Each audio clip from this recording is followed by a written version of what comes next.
Welcome to the Inside Scoop Live podcast, where indie authors get personal about their books, their writing, and their passions. I'm your host, Sherry Hoyt. Join me for some lively conversations with debut indie authors and seasoned veterans alike.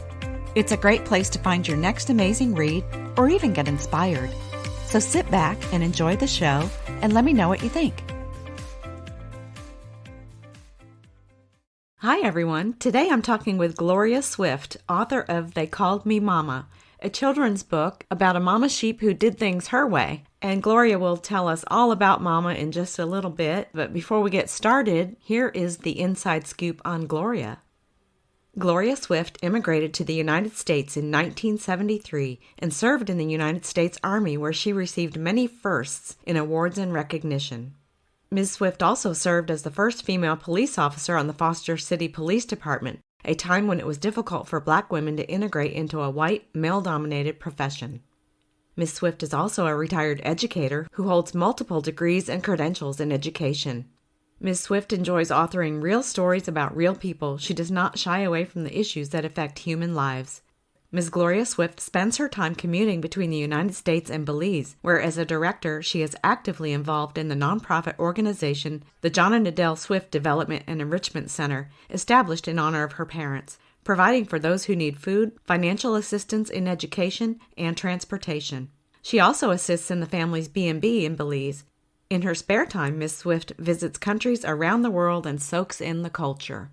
For more information about Gloria Swift and her works, visit her Amazon author page at amazon.com/gloriaswift. Well, hi, Gloria. Welcome to Inside Scoop Live. Hi, Sherry. Thanks for having me. You know, I'm always interested to learn what motivates someone to sit down and actually write a book. So I would like to start with that question. So why don't you tell us about your writing journey? What did that look like? When did you start writing, and why did you start writing? When I was going to school, education was very important. Not only did the teacher push it, and you notice I said push because there was nobody could fail, but my mother was also our teacher at home, and we didn't have any entertainment. There was no TV, no video games, none of that stuff, but books. And I used to read lots and lots and lots of books. I used to think, I could write one of these things. And so I just used to write stories about, flowers on the farm or the animals on the farm, maybe 1 or 2 pages, read it to my siblings and then tore them up and move on. But when I came to the United States and started working in various jobs, I realized I had a story to tell. And that's when I started penning in my diary. Every day I would write down what happened, good or bad. And then in 1990, I decided that I had enough to tell a story based on my experiences in the United States. Oh, wow. Yeah, I bet you had a lot of great stories to tell. So what is They Called Me Mama about? They Called Me Mama is about the relationship, not only between Mama, sheep, and I, but the relationship among the animals, the different animals, and my sisters and I. The relationship we have and share with these animals. When we were younger and growing up, animals were just that. They serve a purpose. They had certain food that they ate. Most had to rummage for themselves because you're out in the country. There was no money tree. So, you live off what you're farming. And those of us who were lucky to have a few cows, then you can sell the cows to buy what you needed, what you couldn't grow. So when I went back and looked at the way the relationship we had with these animals, I decided this is different.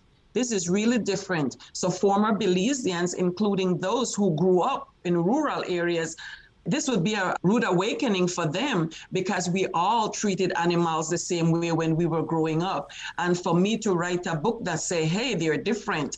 They hurt like we do. They can love you in their own way. And the feeling is reciprocal. And so not only with mama sheep, but with the other animals and just how they could be like people. Like, for example, in one part of the book, this turkey had these little chicks. And I noticed she was teaching them how to respond if there's a danger. And I was like, I'm fascinated. I didn't know they did this. I never paid attention to this before. So it's things like that. I'm like, wow, I have to tell this because this is unreal. And so that's how I started collecting these little snippets about life on the farm to tell the story without it being overwhelming, but have an animal tell the story. And what better animal to tell the story than Mama Sheep? And I called her Mama. And there's a reason I called her Mama, because she was the matriarch. She was there first. And as she started having lambs, then I noticed the relationship the others had with her. And I'm like, oh. And then after she was injured, after she was bitten, then, she had a baby, but I always called her, okay, Mama, come on, Mama, come on. And you can teach animals because she started responding. You say, Mama, and here she comes. So that's why I said, I have to tell this story. It's a learning experience for children. Yeah. Unless you have grown up on a farm, you don't think about the animals having a purpose. The only thing you know about animals is that, oh, I have a puppy and it's my pet. And it's a big difference. Yeah, yeah. That's very interesting, just looking at the other side of things. And, when you realize that animals have feelings too, that can be a wake-up moment for some. Yes. When Mama lost a set of twins, I told about her story a little bit. My sister, who was a retired nurse, she called me and she said, Mama is in labor, but it's going to be a difficult one. And usually we don't see them as difficult. You wake up in the morning and you have a set of twins, or you have a lamb running around. But this time she was watching Mama, and so she called me, and I don't know what to do. So I'm just looking. But Mama was really struggling, and she lost both. Aww. But it was surprising to me that Mama stayed in that same location where she lost the babies for 3 days. Oh, wow. She would move, she wouldn't eat. And I'm going, this is like a mother in mourning. Mm-hmm. These animals are more than animals. And so it's little incidents like those that I experienced that really said, tell the story. Tell the story. Yeah, yeah. Now, I love that Mama tells her own story in the book. What prompted you to present the story in this manner? All my other books have always been a person talking and a person telling. And sometimes I think after a while, for me, it gets boring. And I just like to change things up. Even as an educator, I do not follow the rules. I can't teach lockstep. I have to go out and I have to make it encouraging, and I have to make it, interesting, and I have to make people want to get involved with it. And so that's why I decided, you know what? Mama was not only a sheep, Mama was like a person. Look at her behavior. She knows when to mosey up onto the door. And even if she doesn't see anybody, she's peeking in there and buying to get our attention. I go, Mama can tell this story. The kids would love this. It will be very interesting. Yeah. And I love the little snippets we get from her, Mama saying, what in sheep's name is happening? Oh, that made me laugh out loud. Cute. I noticed Mama had names for everyone on the farm. Can you tell us about Curly and Sweaters and Hats Lady? Who are these people to Mama? Curly is yours truly. I was the one who got my sisters involved with Mama as a person rather than a sheep. Okay. And then when they come and they were there, Hats Lady was the retired nurse. And every day she showed up, she had all these hats. And I would say, why do you change your hats every day? And she would just look at me. So that was her thing. Sweaters, I don't know what, even from here, like right now it's 80 degrees right now where I am, and it could be 90 degrees, but she has to wear a big jacket, a big sweater, because she doesn't want to get sick. Well, on the farm, she wears them because she doesn't want to be bitten by mosquitoes, and she wants to keep the heat off. And so she would have these, and I would say, take that stuff off. It makes me hot. And she said, no, it's taking care of my body because I'm here. Healthcare is expensive, so I need to take care of myself. So she's retired from business. She was working for the state. Hats Lady was a retired physician assistant. And I am the retired educator, my last job. Okay, yeah. I would probably be Sweaters. Oh, goodness. So, well, I was curious about these people and their relationship to Mama. I liked Mama's names for them. Now, you grew up in Belize, and then you left to come to America, and you were away for quite some time. When did you first return to the farm, and what was it like going back after all those years away? I left in 1973 and I went back in 2014. So when I went back to 2014 and showed up at the property, it was nothing but bush. I mean, you couldn't find anything. Whatever was there walked away. The house was gone, everything. The animals were gone, the cattle, everything was gone. And so I said, I'm not coming back to this place anymore. I'm finished. But while I was there, some women stopped by. We were standing outside. And they knew my cousin. My cousin was my tour guide because I couldn't find anything back in Belize. There were no names on the streets. I couldn't find anything. And up in the rural area, all the people I grew up with that we knew were either dead or over here in the States or have moved away to the city. But these women from the villages came, and as my cousin introduced me as the smart teacher, they wanted to know, how can I help their kids? Because the kids in the rural areas were not becoming as educated as the kids in the city. And I say, I find that strange because when I left here, I went to the best, and that's my opinion, the best girls' school in the country, and that was St. Catherine's Academy for girls. I said, but I didn't feel like I couldn't compete. I didn't feel like I was at a disadvantage. And they said, oh no, you got to help our kids. So when I talked to my sisters, they said, we were planning on going back, but we were not going to educate like that. We're going to do what they need, try to help them with tuition, try to, give them food, try to teach them skills like first aid or something. But you are the teacher, you need to go back and do teaching. And that's when I decided, okay, I will build a school. So I went into construction. That's a whole other book. So that's really depressing. So we won't talk about that. But I went into construction. And that's when, after a couple of years of going back and forth, I realized that the contractor was getting rich and nothing was happening in the village. So we ended up finally with the building. I had it stocked with books from kindergarten to high school. My sisters, they were interested first in starting the tuition process. And my dear old uncle decided that I needed to have a farm because I was now in the bush. And if I'm going to live in the bush, I got to have a farm. And the farm must have farm animals. And I'm going, oh, no. And then he said, yes. And you don't argue with your elders. I said, okay, uncle, you provide and I will help. So he brought Mama, the first sheep. And then he brought her brother. Then I ended up with guinea hens and chickens and turkeys and dogs, all because my uncle said, if you're in the bushes, this is what you need. I said, uncle, we don't say bushes anymore. We said rural areas. And he said, you're in the bush. So that's how I started accumulating these animals over the years as we kept. And I said, my sisters and we kept going back and forth. And now we have a whole menagerie of critters. Oh, wow. And so, yes. And so I just decided, at first I wasn't interested, but, when you have to take care of a baby chick because the mom doesn't want it anymore, or your dog is sick, or your sheep is sick or something, then I realized if I'm going to be here, these are going to be my friends and I have to take care of them. And that's how the relationship starts. So I was hoping when they called me Mama to show that humans and animals can develop a relationship. And sometimes, it works well together and, you help each other like the dogs. They will notify you if someone comes on the property that shouldn't be there. And just how the things, just how everybody gets along. So you just sit there and you watch them, I remember one day I was sitting and watching my 4 little turkeys, the little chicks, tiny. And the dogs, they will eat them. And so I had my stick and I'm like, these are mine. Don't touch. And I have pictures of where you could see the dogs. They're crawling slowly, centimeter by centimeter, till they get close to the chick. And then I touch them with the stick and they back off. And then the chicks were so inquisitive that they're the ones now when the dogs back off, they try to go and climb on the dog's feet. And the dogs would look at me like, okay, no, you don't touch them. Let them do it.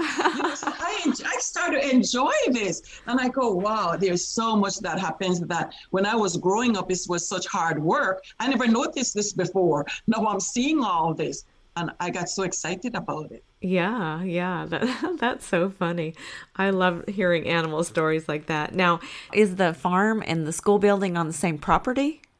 The school is still on the property, but I did not open the school per se. We use it for Bible study right now because after my experience with the contractor and all the money that went down the drain, I lost hope. And even though, people were saying, oh, come on, open the school, the kids need this and that. What we do now, we're sponsoring the kids in primary school and high school because you have to pay in Belize. And we have a tutoring. So my sisters use it for tutoring and volunteers come in and tutor. Oh, wow. So that's what we use it for now. Yeah. Oh, that's good. Yeah. So this is where you met Mama after you came back. Yes, I met Mama. Mama came in 2016. My uncle brought her, and then a week later, he brought the brother, and then he brought another one. So we ended up with 2 females and a male. Okay. So when the dogs came in, I had 2 females, the male, and I believe 2 or 3, mother had a set of twins. So yes, so there were 6 of them when the dogs came in and tried to eat my critters in the middle of the night. Oh, no. Yeah. And so that's one of the emotional topics you cover in your book. Mm-hmm. I mean, you just talk about the realities of life on the farm. Based on that experience, and then there's another event at the end with Mama, what do you feel like is the best age group for your book? Middle school, I think around age 12 and up. I know I read it to my grandkids, but they're exceptional, the 6-year-old, the 8-year-old, and the 11-year-old, and they really enjoyed it. And I use it the way they learn reading from their mom, because my mom taught her like she taught us, but the way they learn it as I'm reading the story, they're asking questions. So when I go to read with them, it's like I'm teaching again. And they really enjoyed it. I didn't see it affected them, especially the 6-year-old. He's into critters. So when I go to Belize and come back, all they want to see pictures of the animals, videotapes, tell the story. That's all they're interested in. So they really got into it. So, but I would say for kids who have not been in the country, who have not had experiences with animals, I would say middle school and above. And in this book, I added a lesson plan for the parents, teachers, anybody to guide the kids as they're reading the lessons. Oh, okay. To talk through some subjects that they might not be familiar with. Yeah. Exactly. Right. Okay. So now Mama, she sounded like quite a character. Can you tell us a little bit about what it was like having her on the farm? Mama, after the experience, Mother was injured the most because when I went in there the night with the animals, when the dogs were attacking, Mama was standing in the front. So Mama got the worst of it. And so my uncle, he would come by every morning at 4:00 and he would say, wash her face with salt and water. And that would help. But I noticed the other animals who got torn up in the face, not as bad as she did, they were recuperated faster than Mama did. So I said, Uncle, something is wrong with this sheep. At that time, I didn't call her Mama yet. I said, something is wrong with this sheep. And he said, well, I don't know. We've been dressing her and I don't see anything. So I used to get the blow dryer. I tell you, I got involved with my critter. I got the blow dryer, and after we did the salt and water, the warm salt and water, I would blow dry her face. And she seemed to revive a little bit, but when that was over, she still wasn't moving like she used to. So one morning I was playing around with her face, and my finger went into a hole.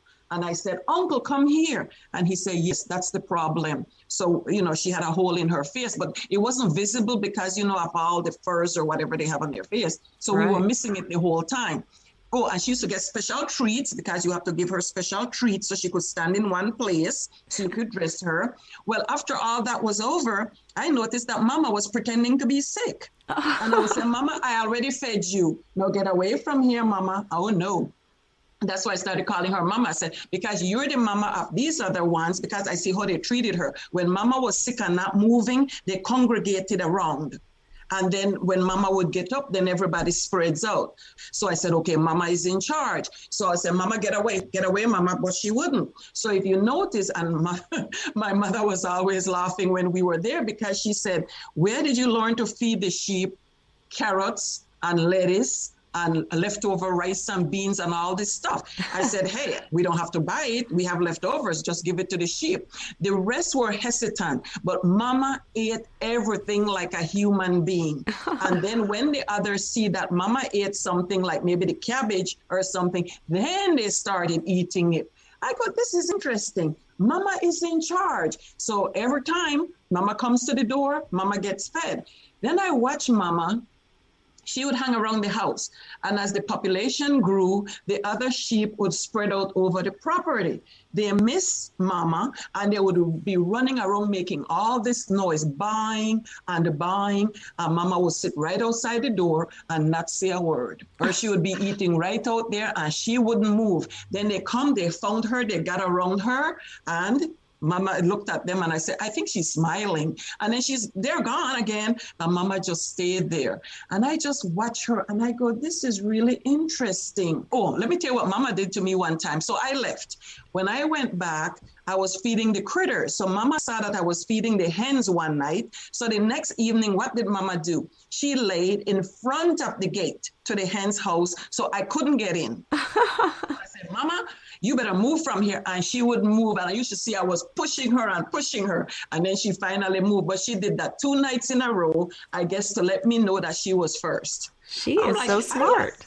Yes, I get to love her. I said, this is Mama. Or when you go to open the gate in the morning, the other sheep will not come out until Mama came out first, or they would not go in at night until Mama entered first. And Mama decided, I don't care when they want me to go. It's not my time. I'm going to wait and eat until I'm ready. So I was just fascinated, just looking at her. I said, this is a bad kid. This is what children do.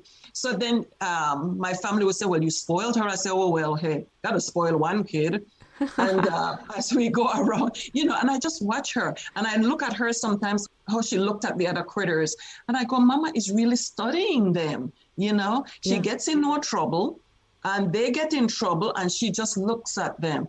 And I go, yeah, let's tell it from her point of view and let her chastise them every now and again, And then, when it came to the end, when she got that, I showed in the picture that thing that nobody seemed to be fixed, then I could see the pain. I could see the hurt. And I caught one of the pictures, and I hope it came out in the book. You could see she was so sick because as we look at the draft, people were saying, Gloria, that's real. That's real. She is in pain.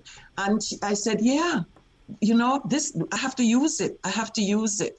Yeah. So that's how I got tangled up with Mama. Yeah. I feel like animals are kind of like babies. They can't tell you what's wrong. You kind of have to figure it out on your own. But they do give you signals. Mm-hmm. It's true. The babies are crying and the sheep is just lying there, not doing anything. Like the night when the dogs attacked her, I said, Mama, why didn't you scream? Why didn't you bark? Why didn't you do something? Right. All I kept hearing was the dogs, but I never heard anything else. I said, Mama, you got to do something.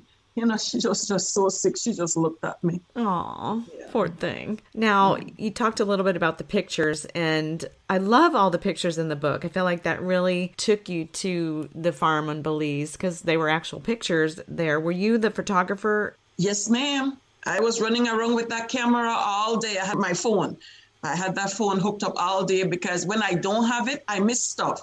And then, sometimes you're so busy, you forget the camera. And then sometimes by the time I run back to get the camera, it's too late. So I try to have it with me as much as I can, but I know I miss a lot of stuff. And like I said, I have thousands and thousands of pictures. But for this particular book, I was just trying to be selective. But I have so many pictures. I could do a whole 5,000-page book on just by showing how the critters behave, Right. I had a video of one of my little lambs who thought she was a chicken or a hen because she sees how they run around in the evening when you come with the bucket to feed them. And so she was running with them. And I'm like, this is, oh, people would not believe this. It's so amazing. Oh, that is amazing. So how long did it take you to take all these pictures and then write the story? How long did it take you to put your book together? In 2016, when I started collecting the pictures, I wasn't collecting them at the time to write a book. I was just collecting them so I could show my grandkids when I came back to the States. But as the incidents keep occurring, I said, you know what, I could really write a book. I really started writing a book about my first two dogs that Uncle gave me. And then because I see these animals, I change it and I go, just take pictures for now. So the pictures started in 2016, 2017, 2018, 2019, I took more pictures and I said, you know what, maybe I should start writing a book. Okay, I'll get to that. Then 2020, when I went back at the start of the pandemic and the country was locked down, the airport was closed, then I decided, okay, I have some free time. And I was working on 3 books at the same time, which the others were started years before. But this one, I try to finish this one first. So that's what happened. So 2016, started collecting the pictures. 2020 is when I started writing about They Call Me Mama. And then when I came over here last year in April, then I finalized it and published it. Wow. So you were in Belize, you were in lockdown in Belize during the beginning of the pandemic until just last year? Yeah. Yes, I was going to go back anyway to rotate with my sisters around the summertime. But then at the start of the pandemic, they said the airport in Belize was going to be closed on March 21st. So I'm like, well, if they close it down, my sisters, it's their time to come. So I need to get there. So I changed my flight and I took off and I got there. So we were on lockdown for a couple of months. And then as it started, lifting, I started working on a nonprofit. With the education to help the people. I started the food pantry while I was there. See, the pandemic make you start things. Yeah. And then I came back last April, and then my sisters went. Okay. Now, you've written a number of books on many different topics. Did you publish them all yourself? I published most of them all myself except 2. One of them was It's a Memory of an Old-Fashioned Christmas. I had a publisher for that one, but then I took it over and I redid it and put it on Amazon the way I wanted it. And then Building for Retirement in Belize, I had another publisher for that. I liked the way they did it and everything, but I'm going through this year with it on Amazon on my own. But all the other books I put on Amazon myself. Okay. There are pros and cons of publishing it yourself or using a publisher. And I think most indie authors that I talk to like the freedom of self-publishing. And with that too, let's say somebody might say, you know what, on page 5, I don't really like that picture, or why don't you add such and such a picture? Then by publishing it on Amazon, I can always go back and make a change. Oh, right. Yes. Mm-hmm. Yeah. But that's what I like about it, that I can go back, or maybe as I'm reading it to my grandkids and I go, oh, I don't like this word. Or they may say, you know what, that word is too easy. Why don't you put a bigger word or something? And then those kids, yes. Mm-hmm. They will tell me about my vocabulary. You're making it too easy. I said, but I'm not writing for you. I'm writing for all the other kids, not just for you. Yeah. So that's the beauty of it. By doing it myself like that, I can always make a change. Yeah. So did your grandchildren help you with this book, with their opinions about the story? Oh, yes. Every time I come and before I left in 2020, I was telling them, I say, you see all these pictures you're looking at? I want to tell a story. And I said, put all the pictures. You got to put all the pictures. I said, well, no, I cannot put all the pictures. Well, put the pictures that will tell the story, that I can enjoy the story. Abuelita, they call me Abuelita. I said, okay, I can do that. So when I came back, I WhatsApp it to their mom when I was in Belize. And I said, have the kids read it and give me some suggestions. Oh. And so the older one was 10 at the time. And he said, I like everything in the book. I just need a lot more pictures because you didn't put in all the pictures that you showed us. And I said, well, I can't do that because people will get bored. And they said, well, then next time you need to write a story. I said, you said next time we need to write a story. Well, I talk it over with my sister and my brother, and we want more stories. I said, let's focus on this one. Do you like it? What do you like about it? And they say, yes, you told a real story and you make the sheep look like they're humans. And I said, well, they could be. They said, no, they can't be. And I said, okay, I'll give you that. And I said, they liked the idea that Mama told the story. But the 6-year-old, he was 4 at the time, he said, but sheep do not talk. And the older one said, you can pretend that the sheep is talking. Right. And I said, oh my goodness, I got it. But yeah, they just wanted more pictures. And they wanted pictures of everything, but I said, that's for a picture book. That's for the next book. Right. Oh, I love that. So you have plans to keep writing. What are you working on right now? After I finished the first book I wrote about my experiences in America and I got into education, I realized that I could pen a story about what I was seeing. And at the time, it was a long title, like Why Janice Still Can't Read and Won't, but it focused on education and the pitfalls I see coming in. Remember, I got educated in Belize. I got my foundation in Belize. So when I came to America, it's such a difference. I realized looking at the American education system, having been in it, I saw some pitfalls. And when I got to my classroom, I tried to correct them. But I also noticed that when I look externally, it's hard for a teacher to function if you're not strong enough to say, this is what works and this is what I'm going to do. And I see we were passing Johnny and we were passing Mary Lou and we were passing Mama Sheep and everybody was getting a diploma. And I'm looking at these kids. I have some of them and they can't read or write. Right. So I decided to tell this story so people could be aware. So that book was started, but then I got involved in writing other books. And the other day I realized, oh, you never finished it. So that's the one I'm working at, Why Janice Still Can't Read and Won't. And then I'm also working on one about the critters, trying to add more pictures and then write one about the first 2 dogs we had on the property, what happened to one of them and how the other one was in mourning and stuff like that. So, but I want to do it more as just a picture book and not tell a lot of stories on that one. So I'm trying to decide how best to handle the next one. Either just do picture books with a sentence or like my older grandson is saying, he's now 11, he said, give me the pictures and let me write the story. That's a great idea. And I mean, you and your grandson could co-author the book together. Yeah. Yeah. Mm-hmm. He would love it. Yeah. And there's a book I wrote in 2016. It's called Diamond. It's about my horse. My dad had given me a horse. And I have it, and I have had different students try to draw the pictures for me, but I've never liked the pictures. And then I went back home and I had one of the workers with his family. We took real pictures, but I told him, we were talking last week, and I said, no, I don't want the real pictures. I need to take those pictures and convert them into like cartoons or something. So I don't know if I'm on the right track, but I just want to change it up a little bit for children. So that's what we've been looking into. But we have all the pictures. The book is ready. I'm republishing it because the first time I published it back in 2016, once I have it now and I'm looking at the pictures as I got more experience, I don't like them. And I'm working on that too. Yeah. Well, it sounds like you have plenty to keep you busy for sure. Yes. Yes. Is there anything else you wanted to add today? I just would like to say that, there are times when we need to realize that, animals, they're humans in a way. They're human, like they have feelings, they hurt, they're in pain. And, sometimes I watch a commercial on TV how animals are abused. Mm-hmm. And I'm thinking, after working with my critters, I can't do that.